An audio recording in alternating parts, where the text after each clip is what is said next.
Welcome back.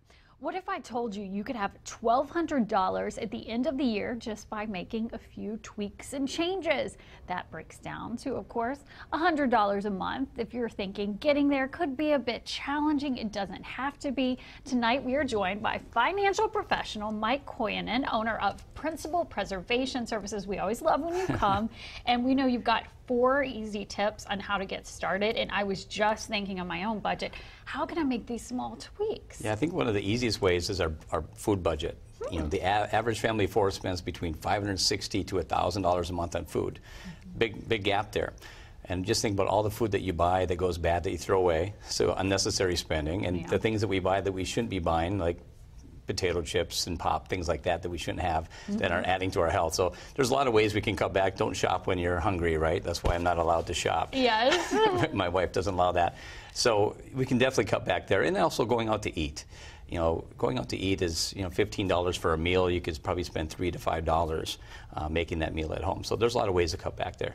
Okay. And you say something else too is negotiate, compare prices. Yeah, when it comes to your cable bill or a satellite or your internet, you can always talk to your provider and say, why are you rewarding all the new people, all the new people signing up for your service instead of you've been loyal for them for how many years? Yeah. Ask them to reduce that price. I've done it several times. And it works, It right? does work. You can save $15, $25 a month doing that.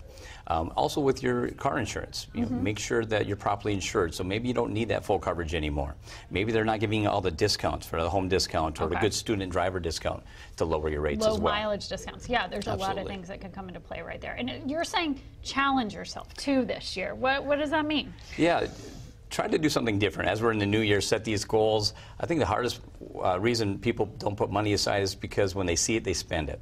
So get it out of sight, out of mind. Open up another checking or savings account. Have it automatically withdrawn out of your paycheck. You can do that with your employer most of the time, or else just automatically transfer on payday to a separate account so you don't see that money.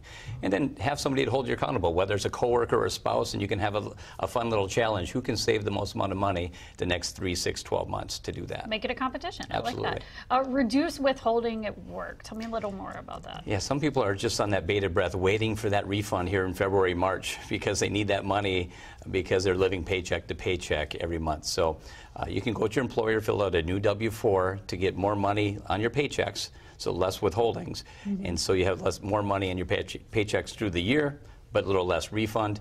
But also keep in mind that mid-February, because of the tax reform, we should be seeing bigger paychecks as well because our taxes are going down. Okay. Yeah. Well, I'm getting excited about this extra money I'm going to have. Should I go out to eat and have a big dinner? No, let's focus on the priorities.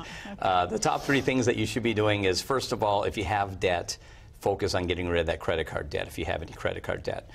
The average person put another $1,000 of credit card debt here for the holidays, and 10% of those people plan on only making the minimum payments, which is going to take them over 5 years to pay that off. So focus on debt. Most people don't plan for an emergency fund. So what happens if you lose your job, you get a sickness or illness, you should have 3 to 6 months of your expenses set aside in some emergency account outside of your IRA and 401k.